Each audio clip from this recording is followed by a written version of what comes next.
ओम शांति।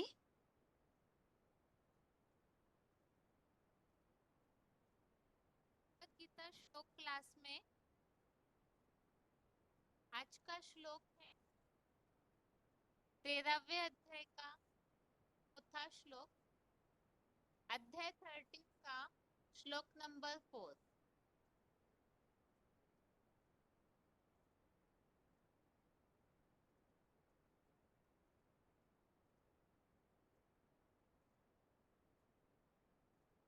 श्लोक है ऋषिभिर बहुधा गीतम छंदोभिर विविधे पृथक ब्रह्मसूत्र पदैश्चैव हेतुमद्भिर विनिश्चिते। श्लोक दोबारा। ऋषिभिर बहुधा गीतम छंदोभिर विविधे पृथक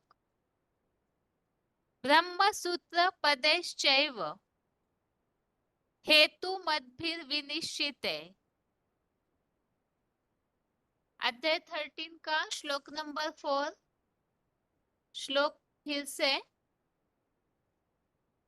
ऋषिभिर बहुधा गीतम छंदोभिर विविधे पृथक ब्रह्मसूत्र पदैश्चैव हेतुमद्भिर विनिश्चिते। श्लोक का संधि विच्छेद है।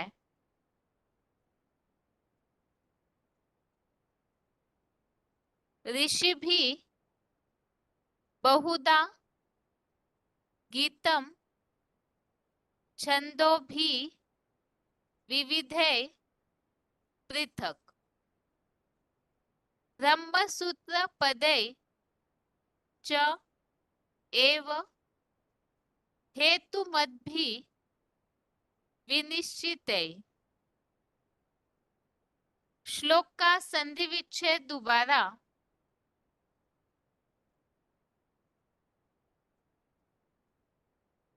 ऋषि भी बहुधा गीतम छंदो भी विविधे पृथक ब्रह्मसूत्र पदे च एव हेतुमद्भि विनिश्चिते। शब्दों के अर्थ है ऋषि भी अर्थात ऋषियों द्वारा, बहुधा अर्थात अनेक प्रकार से, विविधे अर्थात नाना प्रकार की, छंदों भी अर्थात वेद मंत्रों से, पृथक अर्थात पृथक पृथक, च अर्थात अथवा, हेतुमद्भि अर्थात प्रमाण सहित,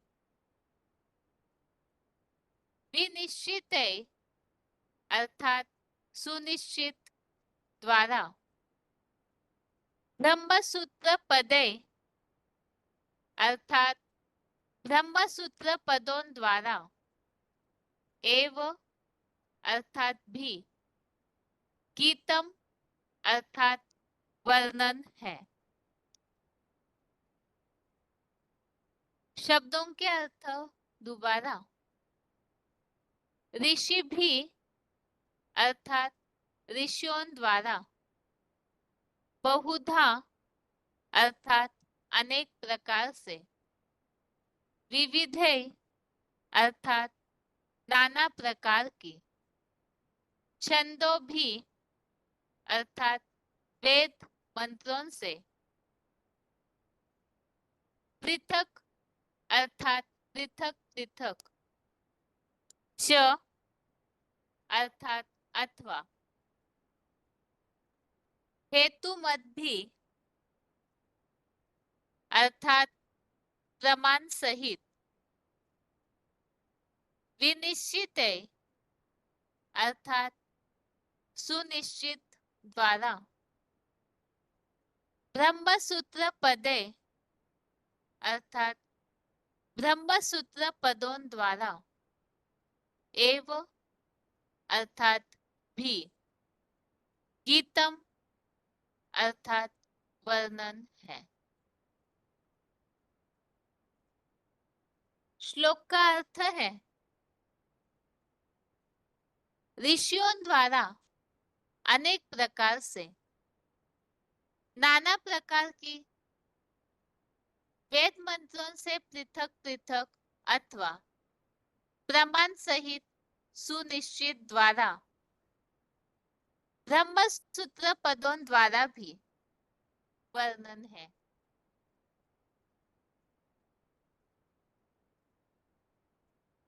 श्रीमद् भगवद गीता का 13वां अध्याय, और इस 13वें अध्याय को अभी हमने जो शुरू के 3 श्लोक समझे हैं, इसमें क्षेत्र क्षेत्रज्ञ विभाग योग, तो क्षेत्र अर्थात जिस अर्जुन तन में निराकार परम पिता शिव प्रवेश करके सृष्टि परिवर्तन का कार्य करते हैं, वो अर्जुन तनधारी मुकर्रर तनधारी, उन्हीं के लिए बताया है कि महाभारत युद्ध की शुरुआत कराने वाला अर्थात इस सृष्टि परिवर्तन के लिए, आसुरी सृष्टि के विनाश के लिए जो महाभारी महाभारत युद्ध होता है, तो उस युद्ध की शुरुआत अर्थात निमित्त जिनके द्वारा युद्ध शुरू होता है, वही धर्म क्षेत्र और कर्म क्षेत्र है, और इसीलिए ही उसे क्षेत्र कहा गया है।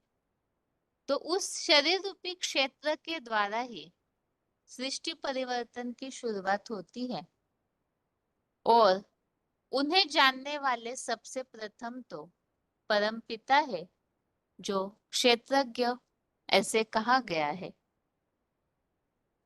13वें अध्याय के दूसरे श्लोक में हमने इस बात को समझा है। शिव बाबा अर्थात निराकार और साकार का मेल, ये दोनों भी इस सृष्टि पर जितने भी प्राणी मात्र है, अपने शरीर के द्वारा कार्य करते हैं, तो उन सब शरीर रूपी क्षेत्रों को जानने वाले, जिसके लिए हमने इस बात को भी समझा था, परम पिता त्रिकालदर्शी है, तो उनके समान ही महादेव अर्जुन वो भी त्रिकालदर्शी बनते हैं। इस तरह से ज्ञान का अर्जन करते हैं, तो सारी जितनी भी सृष्टि की आत्माएं हैं, उनकी ओर जानकारी रखते हैं, और सबको अपने पार्ट का रियलाइजेशन कराने के लिए ज्ञान के द्वारा ऐसा फॉर्मूला भी बताते हैं। तो इसीलिए यहाँ पर भगवत गीता में ये बात बताई है, क्षेत्रज्ञ क्षेत्र और क्षेत्रज्ञ इन दोनों का जो ज्ञान है, अर्थात साकार और निराकार, जिस साकार तनधारी के द्वारा प्रैक्टिकल में कलयुगांत में परमपिता कार्य कर रहे हैं, तो उन्हें जानना यही सच्चा ज्ञान है।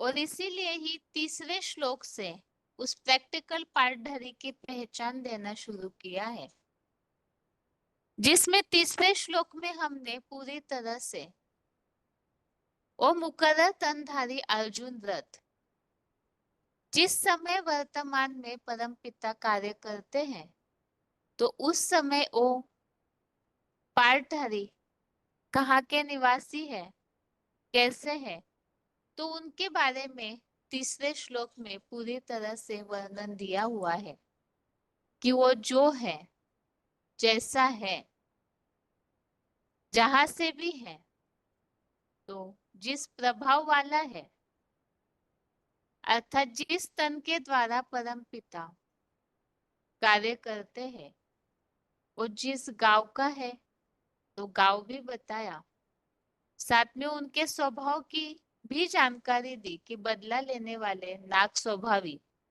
धृष्टद्युम्न जैसे निर्लज्ज मार्शल है और इस सृष्टि में सबसे ही हिसाब किताब चुकतू करने के प्रभाव वाला भी है।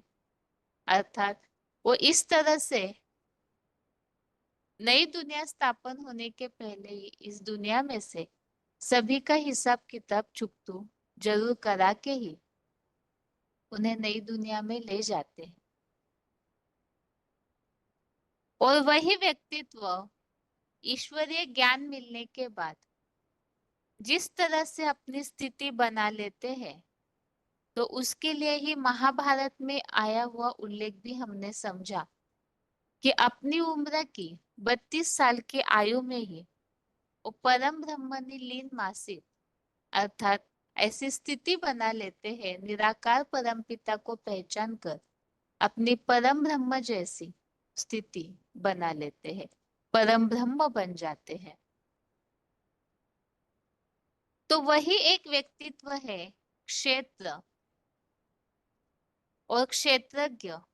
उनका ज्ञान रखना जरूरी है। तो जिस तन द्वारा परम पिता कार्य करते हैं, निराकार की महिमा तो अखूट है ही, साथ में वो जिनके द्वारा कार्य करते हैं वो अर्जुन रथधारी, उनकी भी महिमा इस सृष्टि पर किस तरह कहाँ कहाँ है, उनके गुण, उनके स्वभाव, संस्कार किस तरह से है, उसकी पूरी जानकारी इस 13वें अध्याय में दी हुई है। आज के इस श्लोक में उसी एक व्यक्तित्व की किस तरह से महिमा सब जगह की हुई है उसके बारे में बताया है। इसमें सबसे प्रथम जो क्लैरिफिकेशन वाले अर्थ में समझाने दी हुई है, शास्त्रों में ऋषियों द्वारा अनेक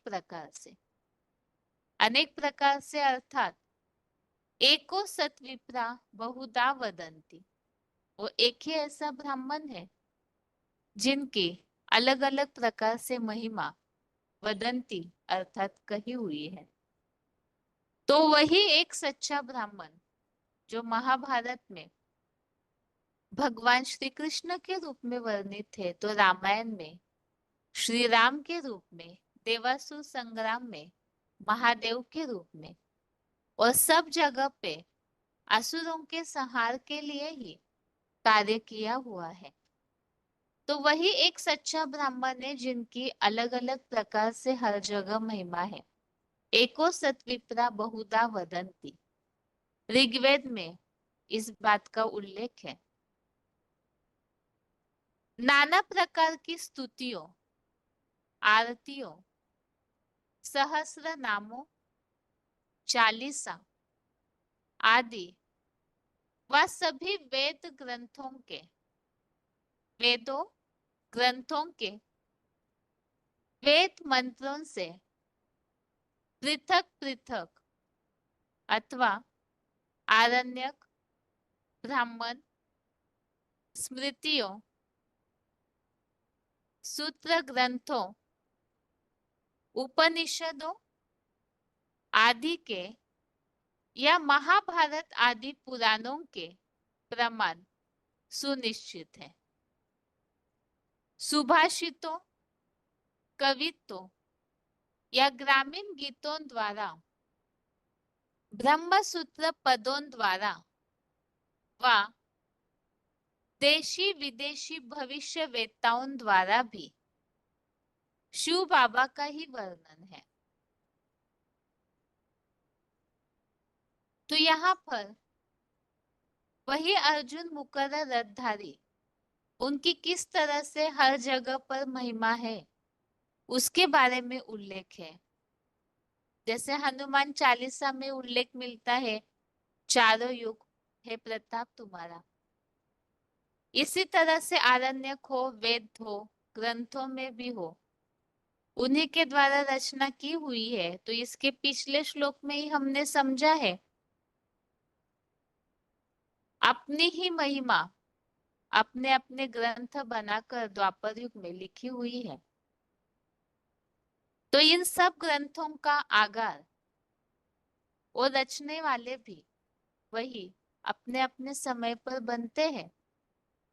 ऐसे ही कविताओं के द्वारा, ग्रामीण गीतों के द्वारा, और इतना ही नहीं, अनेक अनेक भविष्यकारों के द्वारा भी उन्हीं की ही महिमा का वर्णन किया हुआ है। वो किस तरह से है उसे हम मुरलियों में जो इस संबंधित पॉइंट्स आए हुए हैं उसके द्वारा समझते ही है। तो इस श्लोक में खास विशेष बात समझने की ये है कि वो एक ही व्यक्तित्व है, क्षेत्र अर्जुन रथ। वही रथ इस सृष्टि पर, जैसे कि हम मुरलियों में इस बात को समझते हैं, वही सबसे पहला ब्राह्मण भी है, वही सबसे पहला ऊंचे क्वालिटी का देवता भी है, वही अव्वल नंबर क्षत्रिय भी है, तो वही अव्वल नंबर वैश्य और शूद्र भी बनते। तो हर युग में ही वो युग परिवर्तन के साथ साथ ऊंची स्थिति वाला ही पार्ट बजाते हैं। इसीलिए ही हर जगह, हर युग में और गीतों में, आरतियों में, कविताओं में भी उस एक व्यक्तित्व की ही, जो परम पिता का स्वयं आधार बनता है, वो अर्जुन रथ, वही मुकर्रर तनधारी, जो कि अन्य धर्मों में भी आदम, एडम, आदिनाथ, आदिदेव के रूप में गाए हुए हैं। क्योंकि इसके पिछले 11वें अध्याय में भी हमने इस बात को समझा है, मनुष्य सृष्टि का वही बीज है जो अर्जुन भी है, महादेव भी है। तो इसीलिए ही उस बीज से ही सारा वृक्ष तैयार होता है। तो इसीलिए उनकी महिमा सब जगह वर्णित। वो किस तरह से है उसे हम आगे पॉइंट्स के द्वारा समझते हैं, लेकिन उसके पहले श्लोक का उच्चारण।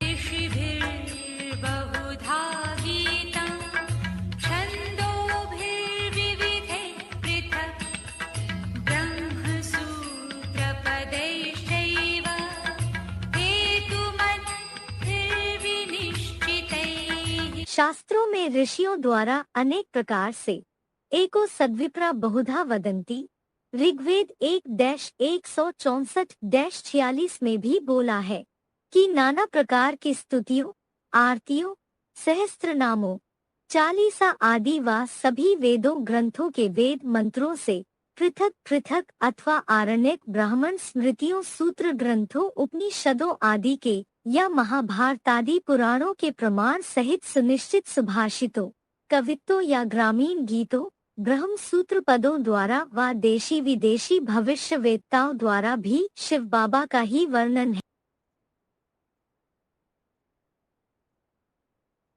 ऋषिभिर्बहुधा गीतं छन्दोभिर्विविधे पृथक् ब्रह्मसूत्रपदैश्चैव हेतुमद्भिर्विनिश्चितैः। शास्त्रों में ऋषियों द्वारा अनेक प्रकार से एको सद्विप्रा बहुधा वदंती ऋग्वेद 1-164-46 में भी बोला है कि नाना प्रकार की स्तुतियों, आरतियों, सहस्त्र नामों, चालीसा आदि व सभी वेदों ग्रंथों के वेद मंत्रों से पृथक पृथक अथवा आरण्यक ब्राह्मण स्मृतियों, सूत्र ग्रंथों, उपनिषदों आदि के या महाभारतादि पुराणों के प्रमाण सहित सुनिश्चित सुभाषितों, कवित्तों या ग्रामीण गीतों, ब्रह्म सूत्र पदों द्वारा व देशी विदेशी भविष्यवेत्ताओं द्वारा भी शिव बाबा का ही वर्णन है।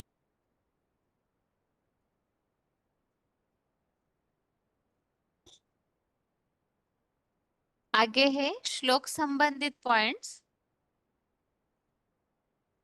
VCD number 2467, VCD number 2467, 26 minute 26 minutes के बाद से लिया हुआ पॉइंट है। शास्त्रों में अनेक प्रकार से एक का वर्णन एको सत्विप्रा बहुधा वदन्ति। क्या नंबर 1 का नाम दिया जाएगा या सबका नाम दिया जाएगा? अर्जुन 1 का नाम दिया जाएगा जो 100% ज्ञान धन का अर्जन करने वाला हो, या सबको नाम दिया जाएगा? नाम तो अव्वल नंबर का जाहिर होता है। है कैसे? ये परंपरा कहां से पड़ती है?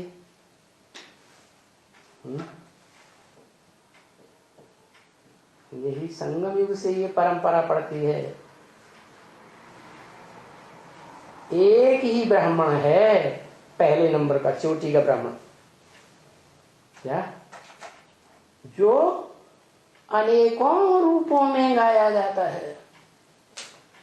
इसलिए वेद का वाक्य है, भक्ति मार्ग में भी वेद का वाक्य है, और जो ब्रह्म वाक्य अभी निकल रहे हैं संगम में, ब्रह्मा के मुख से मुरली कही जाती है, उसमें भी वाक्य है।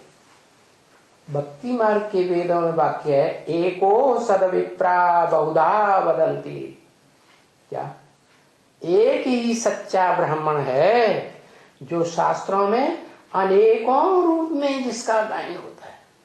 रामायण में राम के रूप में गायन है, महाभारत में भगवान के रूप में गायन है, कृष्ण भगवान के रूप में, और देवासुर संग्राम में शंकर जी के नाम से गायन है। जितने प्रकार के शास्त्र हैं उन सब शास्त्रों में उस एक ही ब्राह्मण का गायन है। इसलिए बोला एको सद्विप्रा बहुधा वदन्ति। एक ही सच्चा ब्राह्मण है जो अनेक प्रकार से शास्त्रों में गाया हुआ है, हीरो पार्टधारी के रूप में। तो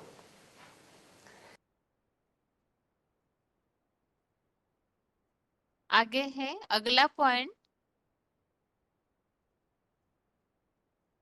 वार्तालाप number 1878, discussion number 1878, 34 minute 34 minutes के बाद से लिया हुआ पॉइंट है।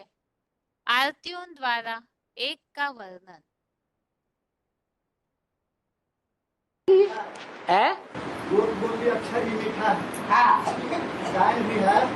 अस्तुम केशवम जो कि बलवम काम की नाथना, इसका क्या अच्युतम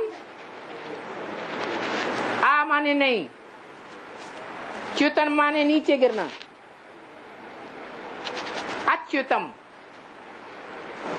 जो ऊपर से नीचे नहीं गिरता, अर्थात जिसकी शक्ति स्खलित नहीं होती, वो है अच्युतम। कौन हुआ? एक शिव है जो इस सृष्टि पर आकर मुकर्रर रथ में प्रवेश करके पुरुषार्थ संपन्न करा करके जब संसार में प्रत्यक्ष होता है तब वो अच्युतम का पार्ट बजाता है प्रैक्टिकल में, जो शास्त्रों में अमोघ वीर्य कहा जाता है। अमोघ वीर्य का क्या मतलब हुआ? शक्ति का पतन होता है या नहीं होता है? नहीं होता है, इसलिए अच्युतम। केशवम का माना ब्रह्मा, ईश माने स्वामी। ब्रह्मा के ऊपर स्वामित्व पैदा करने वाला, तो ब्रह्मा के ऊपर कंट्रोल करने वाला कौन है? यज्ञ के आदि में कौन हुआ? ब्रह्मा का बाप कौन? प्रजापिता। केशवम भी हो गया। अच्युतम केशवम राम। राम माने रमिते योगिनो यस्मिन इति राम, जिसमें योगी लोग संपूर्ण रमण करते हैं, आनंद लेते हैं। कब? जब योगियों का पुरुषार्थ पूर्ण होता है तो गोप गोपियों के हृदय से पूछो, क्या गोपियों के गोपी वल्लभ की याद जो समाई हुई है, उन गोप गोपियों में अतीन्द्रिय सुख अनुभव होने लगता है। वो अतीन्द्रिय सुख रमण कराता है, मना खेल खिलाता है, आनंद दिलाता है। उन योगिनियों और योगियों को वो आनंद इंद्रियों के सुख से परे होता है। तो अतीन्द्रिय सुख पूछना हो तो किससे पूछो? गोप गोपियों के गोपी वल्लभ से पूछो। राम वाली आत्मा जिसके मुकर्रर रथ में शिव बाप प्रवेश करते हैं और योगीश्वर का पाठ बजाते हैं, वो योगियों का ईश्वर राम वाली आत्मा के द्वारा अतीन्द्रिय सुख का अनुभव कराता है, जिस सुख में इंद्रियों का कोई स्थान नहीं है। ऐसा अतीन्द्रिय सुख अभी किसी को नहीं मिल रहा।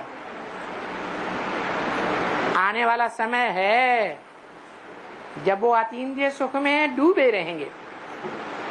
तो राम नाम है। योगी लोग जिसमें रमण करते हैं, किसमें रमण करते हैं? अतीन्द्रिय सुख में। अच्युतम केशवम राम नारायणम। नारायण, नार माने ज्ञान जल, आयन माने घर। जिसका घर कहाँ है? ज्ञान जल में जिसका घर है। नेपाल में तालाब के अंदर विष्णु की मूर्ति रखी हुई है, चित्रों में भी दिखाते हैं। सर्पों की शैया पर विष्णु बैठा हुआ है। वो शैया कहाँ पड़ी हुई है? क्षीर सागर में पड़ी हुई है। क्षीर सागर माने है ज्ञान का जल है। उस ज्ञान के जल में वो सर्प सर्पिणियां भी पड़े हुए हैं और उन सर्प सर्पिणियों के ऊपर आराम से सो रहा है। कौन? विष्णु का संपन्न रूप। तो नारायण नाम पड़ा। अच्युतम केशवम राम नारायणम कृष्ण। कृष्ण माने खींचने वाला, कृष्ण। कृष्ण माने आकर्षित करने वाला। तो जो भी गोप गोपियां ज्ञान में आकर्षित होती हैं, उनको खींचने वाला कौन है? उनकी मन बुद्धि को, उनकी इंद्रियों को अपनी ओर आकर्षित करने वाला कौन है? शिव बाबा है। कृष्ण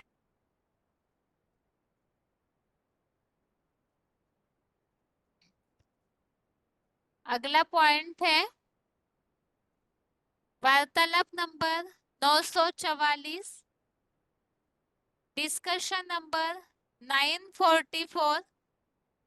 1 घंटा 6 मिनट 1 आवर 6 मिनट्स के बाद से लिया हुआ पॉइंट है।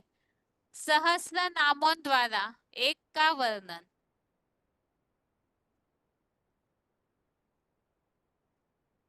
में आ गया।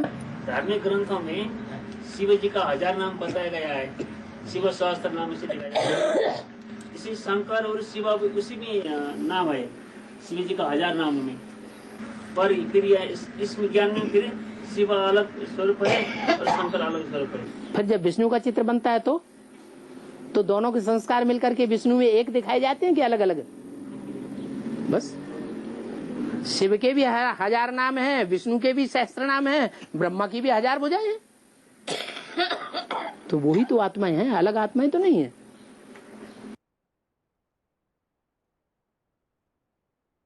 अगला पॉइंट है BCD number 7, BCD number 7।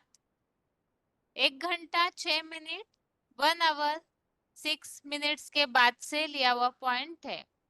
स्तुतियों Chalisa द्वारा एक का वर्णन।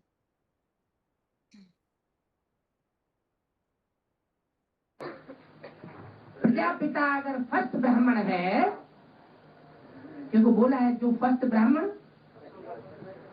जो पहला ब्राह्मण, सो पहला देवता, सो पहला क्षत्रिय, सो पहला वैश्य, सो पहला शूद्र। चारों युगों के परिवर्तन में वो आगे है।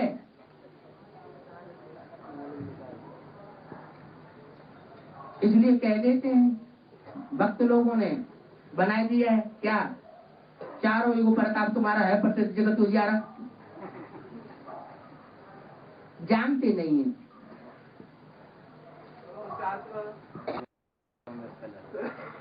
चारों युगों में तुम्हारा प्रताप पहले है। हनुमान जी की जो स्थिति है हनुमान चालीसा में ऐसे बोल दिया है, अब वो तो जानते नहीं है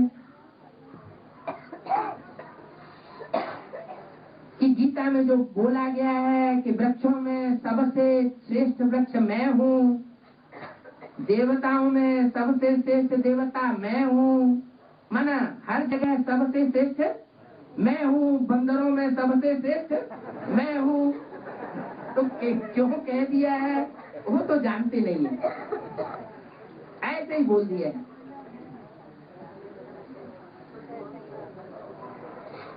अब असली बात तो हम बच्चे समझते हैं कि वो राम की सोल जो सारे सृष्टि का बीज है, उस बीज से ही सारा वृक्ष निकलता है। हर धर्म की हर पावरफुल आत्मा का ओरिजिन कहाँ से है? उस बीज से ही है।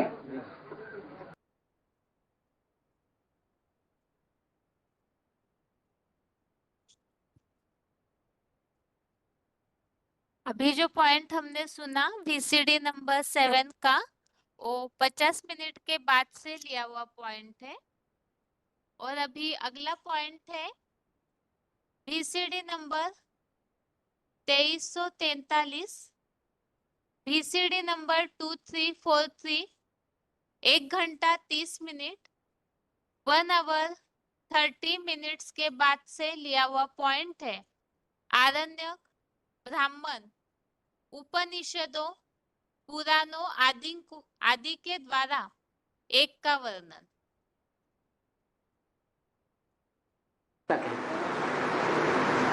तो देखा जाए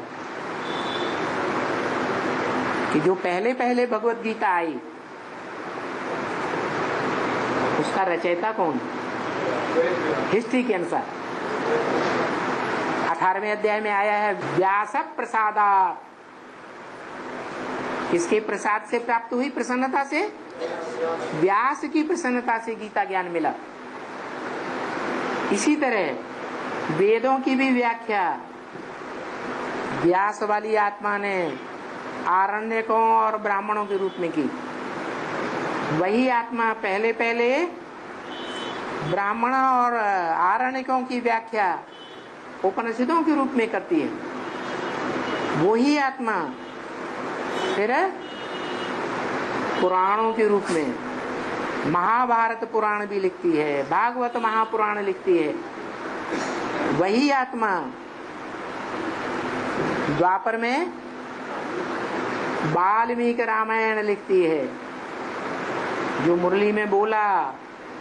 अपने अपने ग्रंथों में अपनी अपनी कथा कहानी लिख दी है। तो वाल्मीकि रामायण लिखने वाली कौन सी आत्मा हुई? राम वाली आत्मा साबित होती है, क्योंकि राम वाली आत्मा ने ही अपने जीवन की कहानी संगम युग की सारी रामायण में लिख दी। इसी तरह कलयुग में आकर वही आत्मा तुलसीदास के रूप में जन्म लेती है और तुलसीकृत रामायण लिखती है। तो किसने लिखी? कौन सी आत्मा ने? वही राम वाली आत्मा। इससे साबित हुआ कि सृष्टि पर सदा काल ज्ञान की ज्योति जगाने वाली आत्मा कौन है? राम वाली आत्मा। जो मुरली में बोला, इस सृष्टि पर सदा काल कोई चीज कायम है ही नहीं। सदा काल कायम एक ही शिव बाबा है।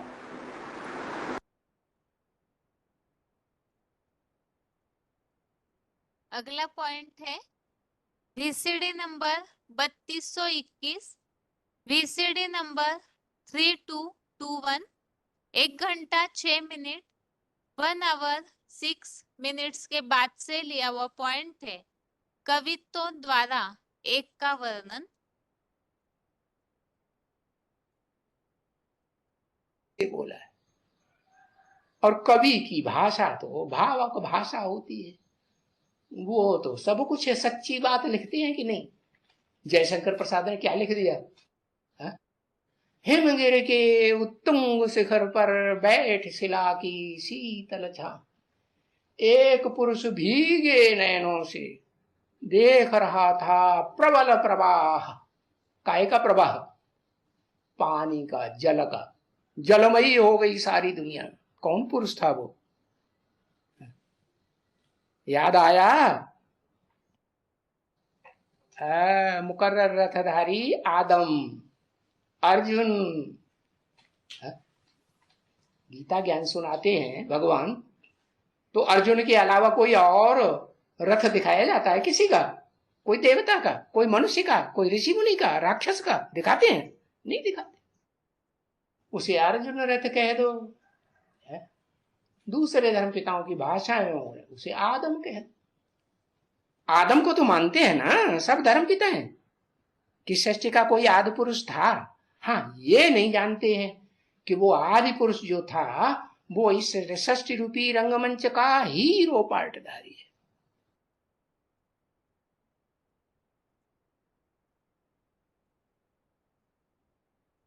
आगे है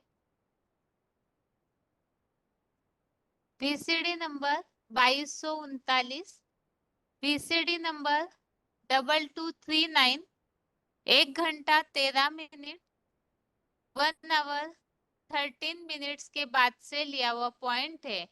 ग्रामीण गीतों द्वारा एक का वर्णन।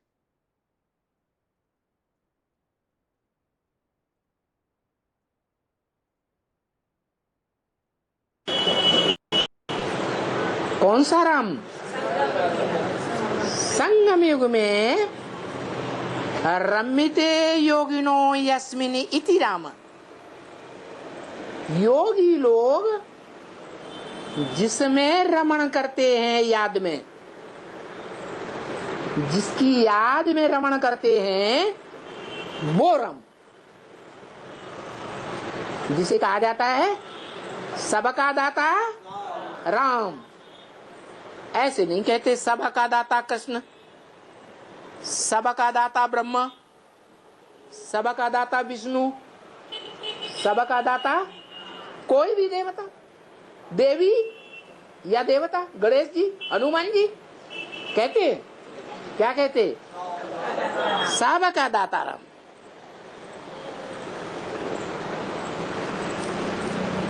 भारतीय माताएं आज भी गीत गाती है, दाता एक राम भिखारी सारी दुनिया। देखो माताओं को ये सच्चाई कहां से जानकारी मिल गई है?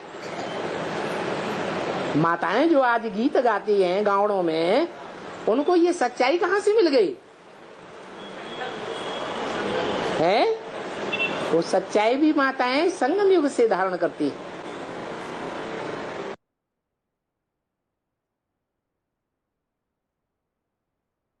अगला पॉइंट है वीसीडी नंबर 2385,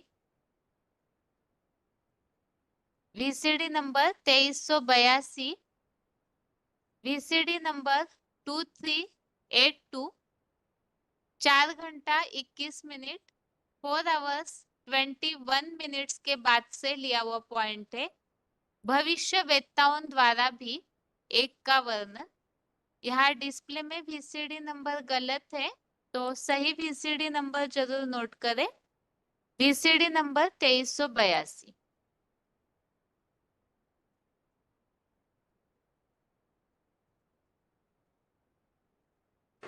दुनिया में कितने मनुष्य हैं?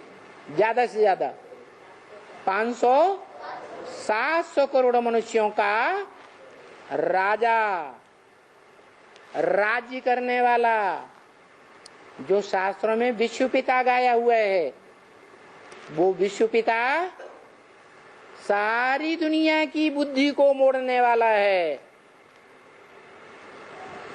जो बड़े से बड़ा ज्योतिषी माना गया है, भविष्यवेत्ता, क्या नाम बताया? नास्तर दामस। उसने भविष्यवाणी की है कि निकट भविष्य में भारत का कोई ऐसा व्यक्ति निकलेगा जो सारी दुनिया की बुद्धि को मोड़ देगा और सारी दुनिया में परिवर्तन आ जाएगा।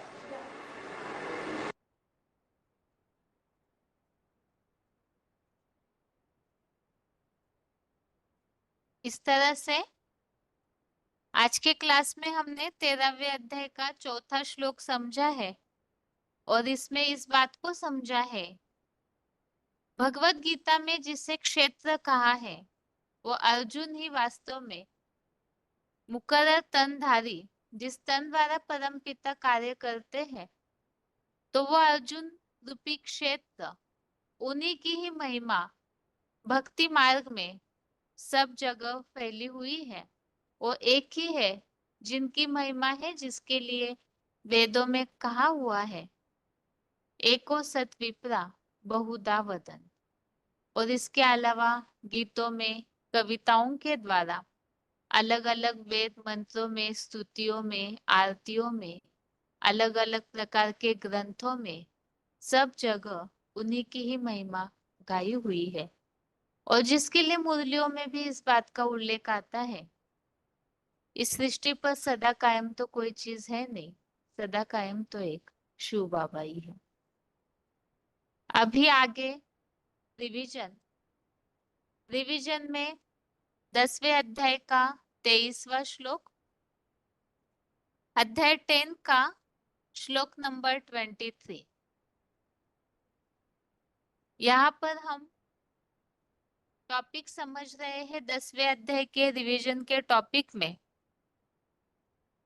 अर्जुन ने भगवान से इस बात को कहा कि आप इस सृष्टि पर इन विभूतियों के द्वारा, विभूति अर्थात ही विशेष रूप से जन्म लेने वाली आत्माएं, और विशेष रूप से जन्म अर्थात क्या, तो इसके लिए भी हमने समझा विभूति अर्थात ऐसी विशेष रचना जो याद के द्वारा परम पिता से जुड़ जाते हैं।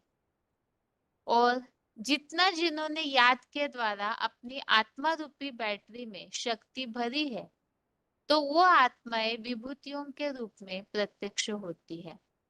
और इन विभूतियों के द्वारा ही परम पिता इस सृष्टि के स्वर्ग और नरक आदि का, तीनों लोकों का जो कार्य है, उसे फैलाकर स्वयं अव्यक्त होकर शांति धाम में बैठ जाते हैं।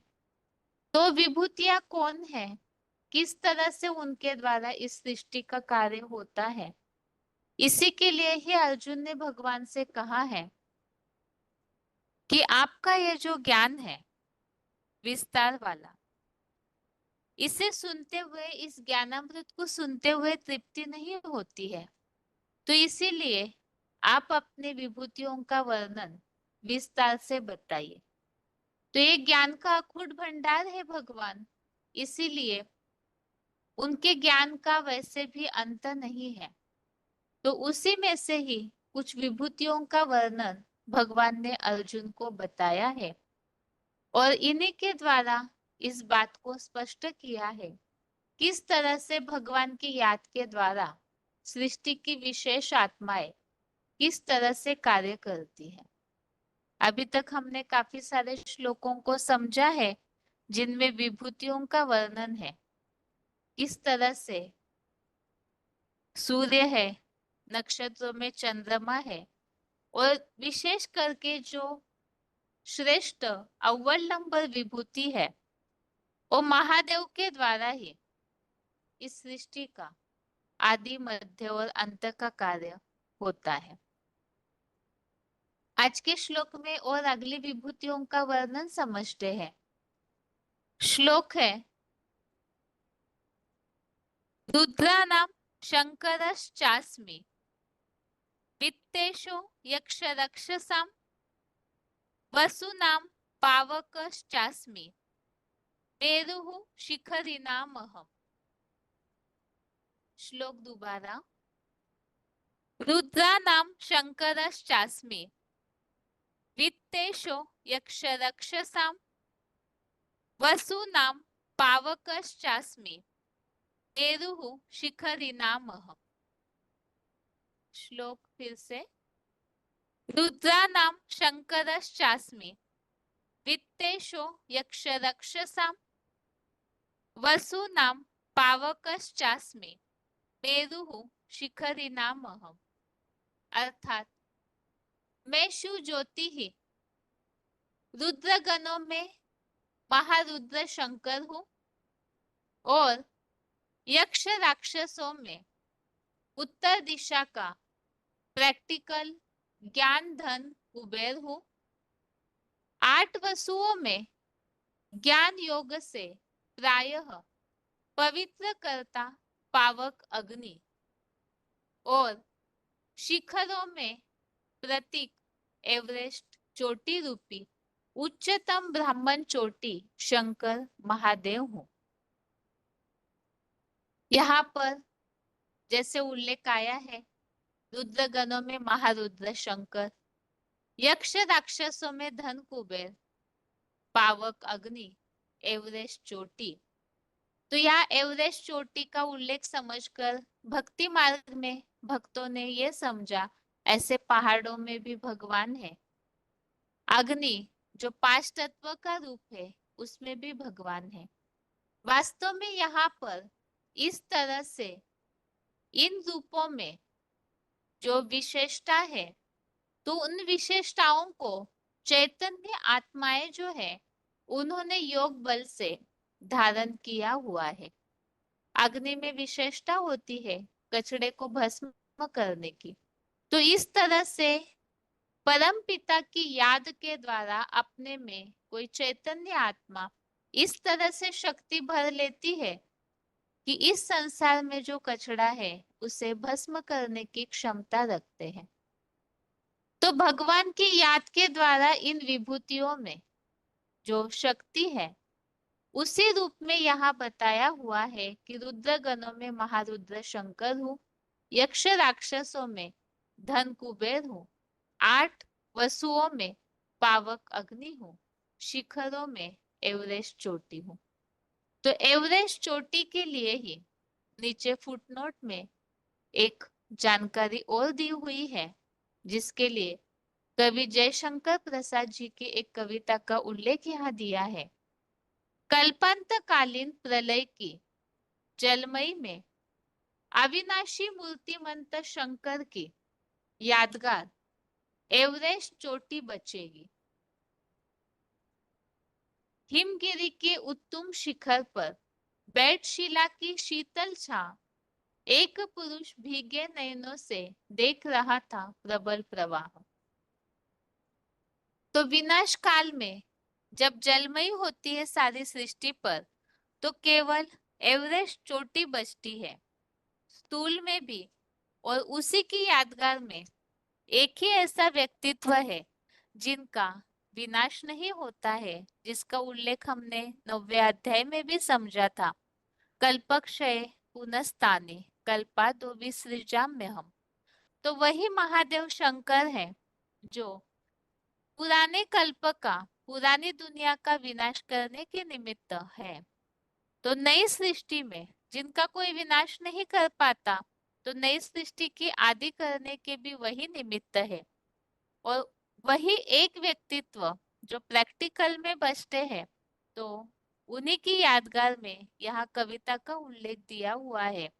हिमगिरी के उत्तुंग शिखर पर बैठशिला की शीतल छाह एक पुरुष भीगे नयनों से देख रहा था प्रबल प्रवाह। तो ये श्लोक में कुछ विभूतियों के नाम बताए हैं, इन्हें हम पॉइंट्स के द्वारा समझेंगे ही। बाकी इस श्लोक में जो उल्लेख आया है उसी के लिए आगे रेफरेंस श्लोक देखते हैं।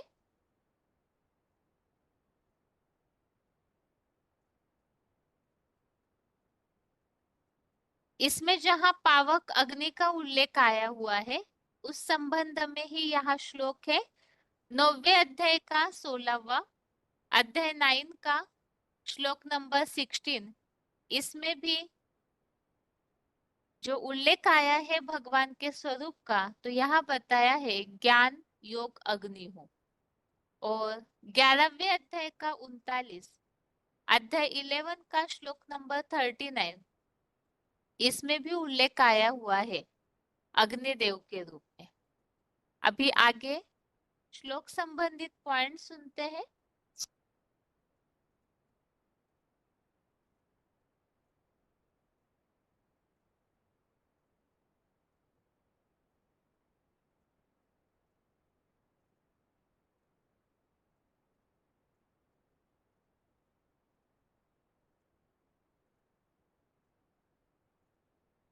भगवान के द्वारा अपनी विभूतियों का कथन।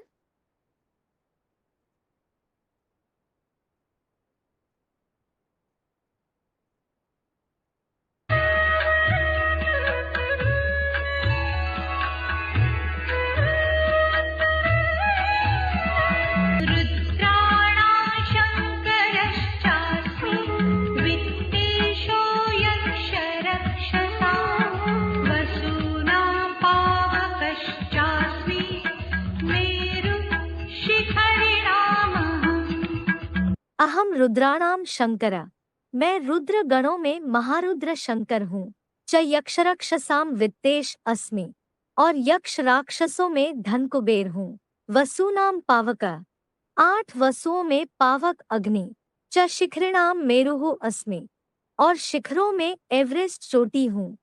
अहम रुद्राणाम शंकरा च यक्षरक्षसाम वित्तेश अस्मि, वसूनाम पावका च शिखरिणाम मेरुः अस्मि। भावार्थ, मैं शिव ज्योति ही 11 रुद्र गणों में महारुद्र शंकर हूँ और यक्षराक्षसों में उत्तर दिशा का प्रैक्टिकल ज्ञानधन कुबेर हूँ।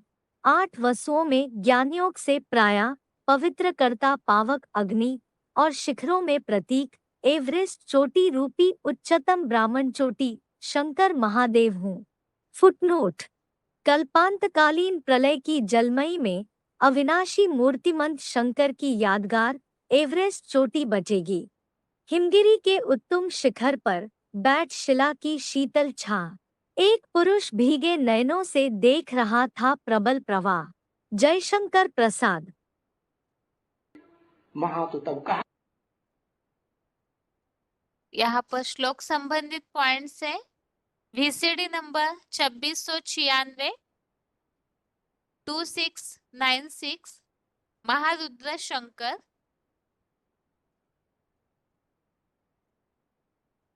आ जाता है जब 2 मिलके इकट्ठे हो जाए तो महा। तो शिव और शंकर दोनों मिलके इकट्ठे हो गए तो महारुद्र। वो सुप्रीम सोल बाप। अगला पॉइंट है VCD number 2457 VCD number 2457 39 minute के बाद से लिया हुआ पॉइंट है। 11 रुद्रगण।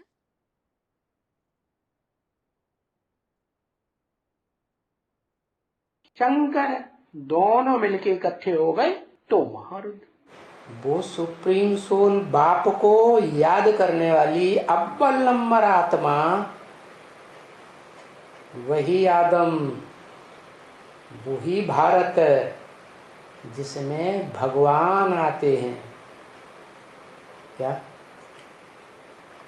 भगवान उस पहले ब्राह्मण में आते हैं, जिसका नाम देते हैं नई सृष्टि स्थापना के लिए, नया परिवार बनाने के लिए ब्रह्मा। उस अम्मा के द्वारा जो बच्चे पैदा होते हैं पहलौटी के, उनको रुद्र ज्ञान यज्ञ से उत्पन्न होने वाले रुद्रगण कहा जाता है। उनमें 11 रुद्र मुख्य हैं, अष्ट देवताएं हैं। अगला पॉइंट है वार्तालाप नंबर 1394 डिस्कशन नंबर 1394, उत्तर दिशा का प्रैक्टिकल ज्ञान धन कुबेर।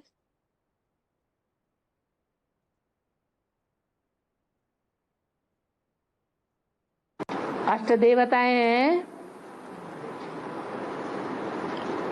वो चारों दिशाओं में फैले हुए हैं। चार मुख्य दिशाएं हैं, उत्तर दक्षिण पूर्व पश्चिम, और उन चारों दिशाओं के चार कोण भी हैं, कोने। तो कितने हो गए? 8 हो गए।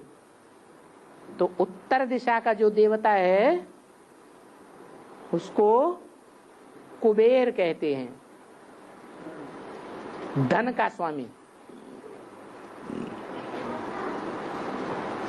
हमारा धन कौन सा है? ज्ञान धन है हमारा। और ज्ञान धन के आधार पर है, जिसमें ज्ञान ज्यादा है उसका योग भी लगेगा या नहीं लगेगा? उसका योग भी लगता है। और योग जिसमें ज्यादा होता है वो सेवा भी ज्यादा करेगा या नहीं करेगा? मन सा सेवा ज्यादा करेगा। और धारणा की सेवा भी करेगा या नहीं करेगा? धारणाएं भी उसमें स्वतः ही अंत में सब आ जाती। तो कुबेर उत्तर दिशा का स्वामी है। कुबेर। अगला पॉइंट है यक्ष राक्षसों में कुबेर। वार्तालाप number 1144, discussion number 1144। Kuber Ravan का बड़ा भाई था।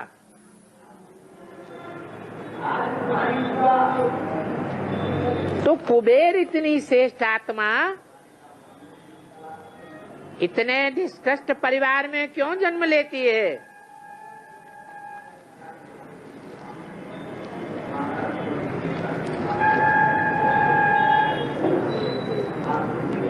परिवार में मुखिया कौन होता है?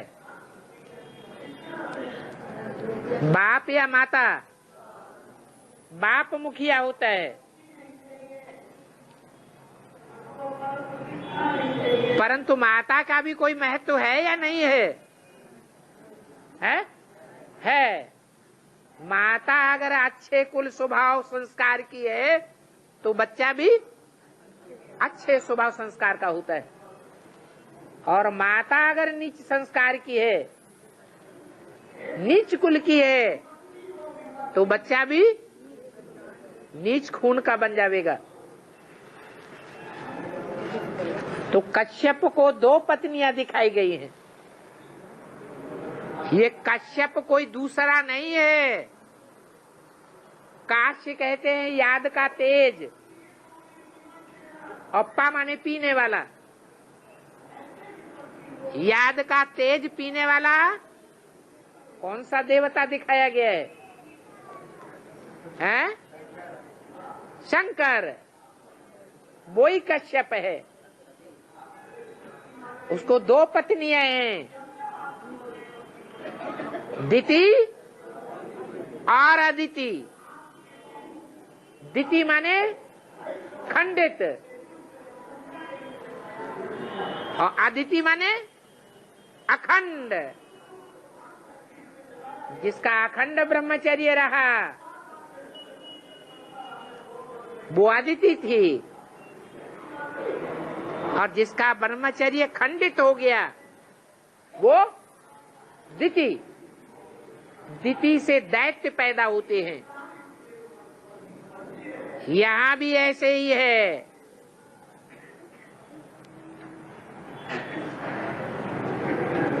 ब्राह्मण काल में, ब्राह्मण जीवन में जिन कन्याओं माताओं का ब्रह्मचर्य खंडित हो जाता है, व्यभिचारिणी बन जाती हैं,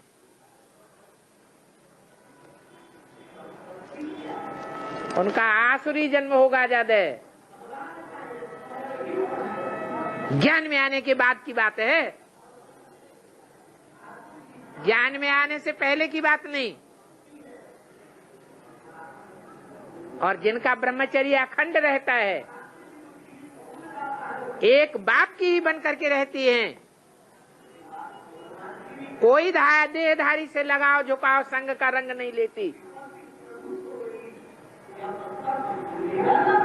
उनसे देवताओं जैसी आत्माओं का जन्म होता है।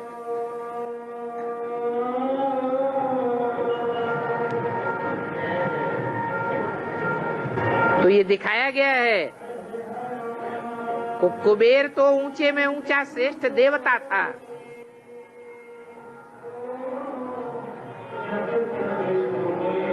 और रावण तो राक्षस था। रावण की जन्मदात्री दिति थी, खंडित ब्रह्मचर्य वाली।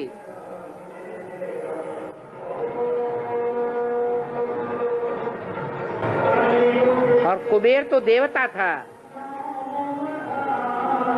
दिति उसकी माता नहीं हो सकती,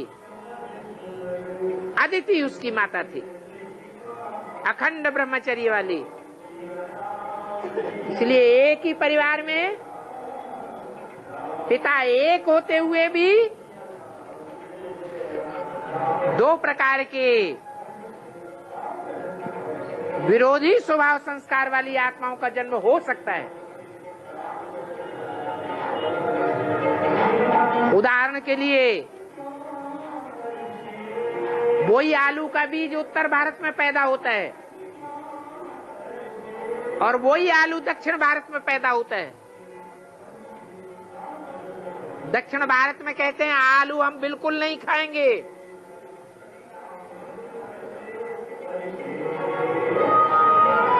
शरीर में दर्द पैदा हो जाता है। और उत्तर भारत में आलू ही मुख्य भोजन हो जाता है गरीबों का। तो क्या फर्क हो गया? धरनी का फर्क हो गया। वसु माने धन संपत्ति। अगला पॉइंट है 8 वसु। वार्तालाप नंबर 374, डिस्कशन नंबर 374, 45 मिनट के बाद से लिया हुआ पॉइंट।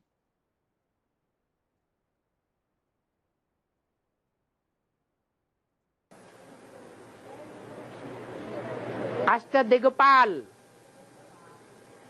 8 दिशाओं के पालने वाले। तो जो भी ज्ञान की धन संपत्ति है वो सबसे जास्ती ग्रहण करने वाले प्रैक्टिकल जीवन में कौन है? कितने हैं?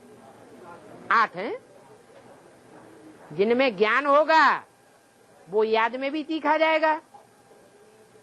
जो याद में तीखा जाएगा वो बाप का सहयोग भी जास्ती बनेगा, सेवा भी जास्ती करेगा, तो माला में नंबर भी आगे ले लेगा। भक्ति मार्ग में भी कहते हैं समर्थ। अगला पॉइंट है ज्ञान योग से प्रायः पवित्र करता पावक अग्नि। वार्तालाप नंबर 684, डिस्कशन नंबर 684, 15 मिनट के बाद से लिया हुआ पॉइंट।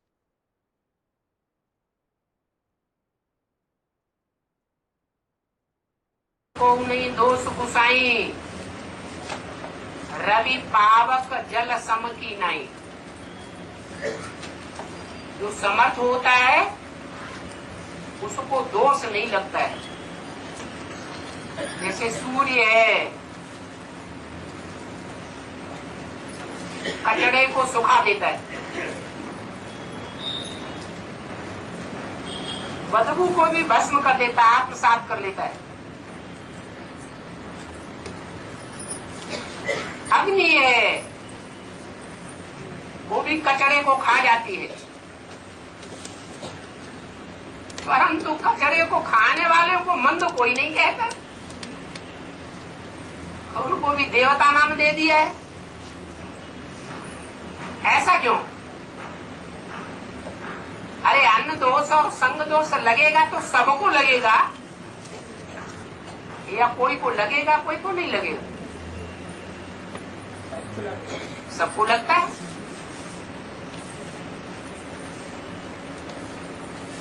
तो अग्नि देवता हो या सूर्य देवता हो, उनको देवता की कोटि में क्यों रख दिया?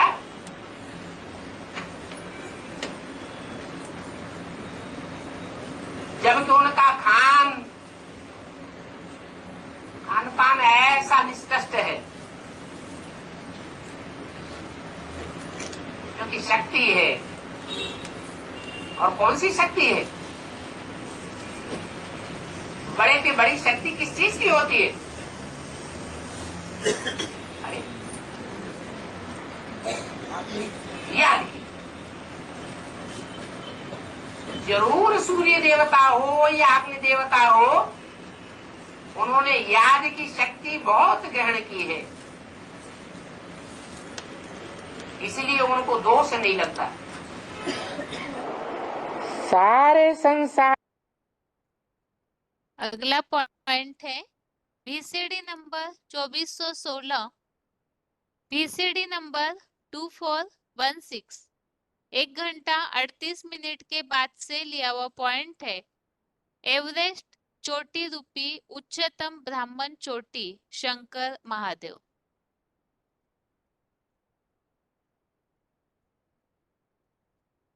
में ज्ञान जल की कीचड़ विकारों से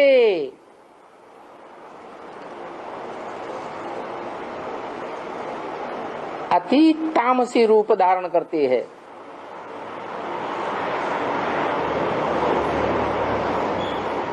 उन विकारों की बाढ़ वाली जलमयी में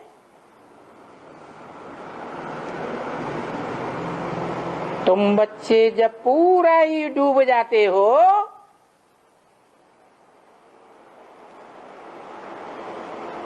तो मैं कैसे उठाता हूँ? चोटी पकड़ करके उठाता हूँ।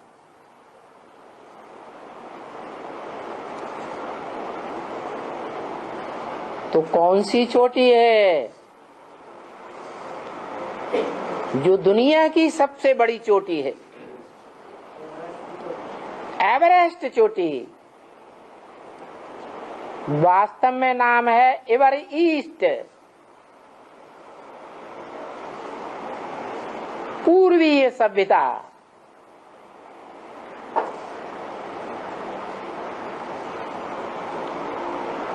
और उसके मुकाबले है विरोधी पाश्चात्य सभ्यता।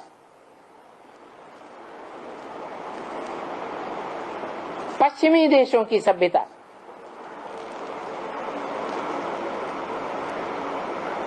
सूर्य कहां से निकलता है? पूरब से निकलता है। ठेठ पूरब से निकलता है या उत्तर पूरब से निकलता है? तो हिमालय पहाड़ के उत्तर पूरब में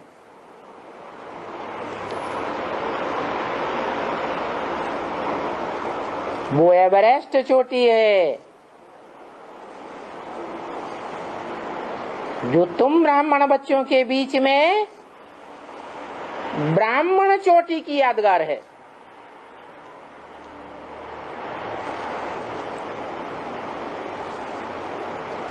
आज भी कोई कोई ब्राह्मण देखे जाते हैं, जबकि सारी दुनिया में पाश्चात्य सभ्यता फैल गई, रहन सहन, पहनावा ओढ़ावा, खान पान फैल गया, तो भी भारत में चोटी वाले ब्राह्मण देखे जाते हैं।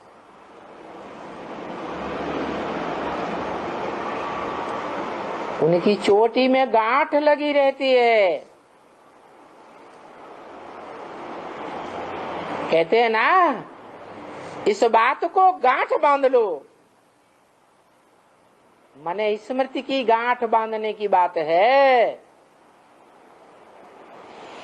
वो स्मृति रूपी गांठ जब बंध जाती है, तो चोटी में क्या दिखाई देता है? शिवलिंग दिखाई देता है। तो तुम ब्राह्मण बच्चों में से जो नंबरवार पुरुषार्थी ब्राह्मण बच्चे हो, उनमें कोई अव्वल नंबर ब्राह्मण बच्चा है जो चोटी का पुरुषार्थी है।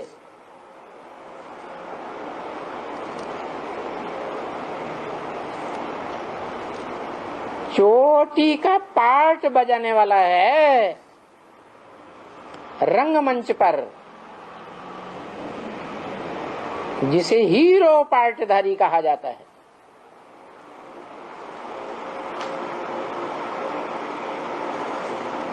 जिस हीरो पार्टधारी का फाउंडेशन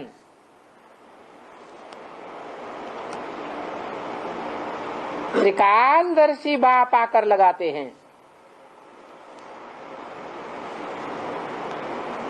उस चोटी में स्मृति रूप से लिंग रूप की यादगार बनती है।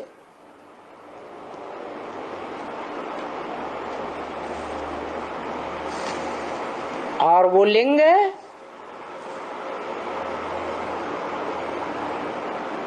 शिवलिंग कहा जाता है। जबकि हम बच्चे जानते हैं कि शिव को तो लिंग होता ही नहीं। शिव को लिंग होता है क्या? जिस ब्राह्मण चोटी में प्रवेश करता है,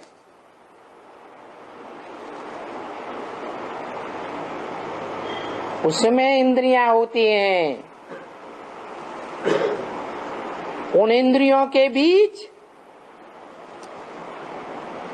एक ऐसी प्रबल इंद्रिय है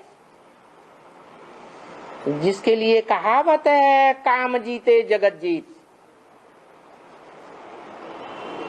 इंद्रिय जीते जगत जीत, जिसके लिए शास्त्रों में चित्रण किया गया, कवियों की भाषा में चित्रण किया गया कि कामदेव को भस्म कर दिया।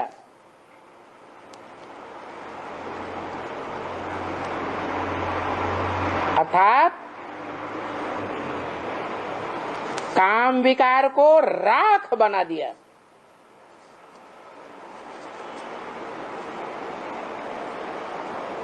जो ब्रह्म वाक्य मुरली में चैलेंज दिया है, अब देखेंगे कोटों में एक, लाखों में एक कौन निकलते हैं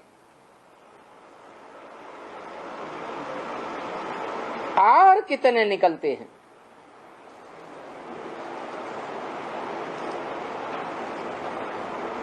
और कौन अपने को राख बनाते हैं।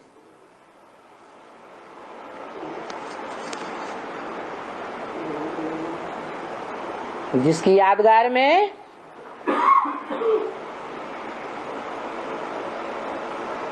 आज भी नागा बाबाएं भस्म रमा के रहते हैं।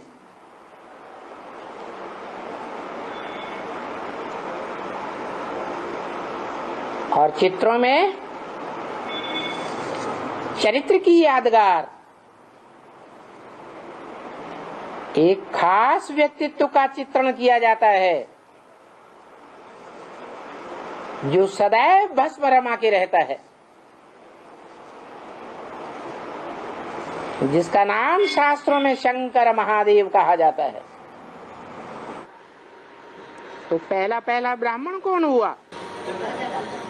प्रजापिता पहला पहला ब्राह्मण, अगला सो point पहला है। देवता, सो पहला क्षत्रिय, सो पहला वैश्य, सो पहला। अगला पॉइंट है बीसीडी नंबर 2324, बीसीडी नंबर 2324। प्रलय की जलमयी में एवरेस्ट चोटी बचेगी हिमगिरी के उत्तुंग शिखर पर। जयशंकर प्रसाद जी की जो कविता है उस संबंधित पॉइंट।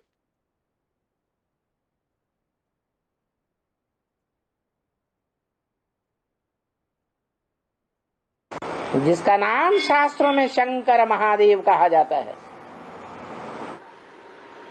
तो पहला पहला ब्राह्मण कौन हुआ? प्रजापिता पहला पहला ब्राह्मण, सो पहला देवता, सो पहला क्षत्रिय, सो पहला वैश्य, सो पहला शूद्र, सो फिर पहला ब्राह्मण। जिस ब्राह्मण चोटी के लिए मुरली में बोला कि तुम बच्चे जब विकारों की दलदल में पूरे ही डूब जाते हो, सिर्फ चोटी मात्र ऊपर रहती है। क्या रहती है? चोटी मात्र ऊपर रहती है। अब बताओ, दुनिया में कौन से पहाड़ की चोटी है जो बहुत ऊंची है? एवरेस्ट, पूर्वी सभ्यता का प्रतीक। वो एवरेस्ट चोटी जब महाविनाश होता है, सारी सृष्टि पर जलमयी हो जाती है, तो सब कुछ डूब जाता है। कौन सी चोटी बचती है? एवरेस्ट चोटी बचती है। जिस चोटी की भावना में कभी सात्विक भावना धारण करता है, तब गीत गाता है।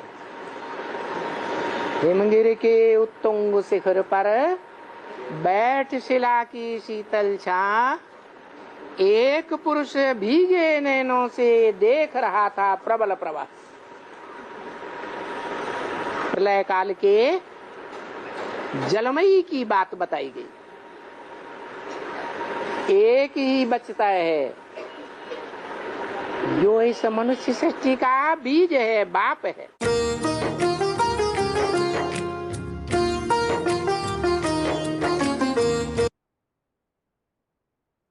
अभी आज के श्लोक की एक बार रिवीजन करके आज का क्लास पूरा करते हैं।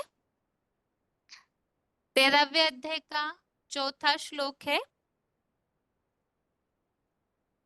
ऋषिभिर बहुधा गीतम छंदोभिर विविधे पृथक ब्रह्मसूत्र पदैश्चैव हेतुमद्भिर विनिश्चिते। श्लोक दोबारा। ऋषिभिर बहुधा गीतम छंदोभिर विविधे पृथक ब्रह्मसूत्र पदैश्चैव हेतुमद्भिर विनिश्चिते। अर्थात शास्त्रों में ऋषियों द्वारा अनेक प्रकार से एको सत्विप्रा बहुधा वदंती, ऋग्वेद 1-164-46 में भी बोला है। नाना प्रकार की स्तुतियों में, आरतियों, सहस्त्र नामों, चालीसा आदि व सभी वेदों ग्रंथों के वेद मंत्रों से पृथक पृथक अथवा आरण्यक, ब्राह्मण, स्मृतियों, सूत्र ग्रंथों, उपनिषदों के आदि के या महाभारत आदि पुराणों के प्रमाण सहित सुनिश्चित सुभाषितों, कवित्तों या ग्रामीण गीतों द्वारा, ब्रह्मसूत्र पदों द्वारा व देशी विदेशी भविष्यवेत्ताओं द्वारा भी शिव बाबा का ही वर्णन है।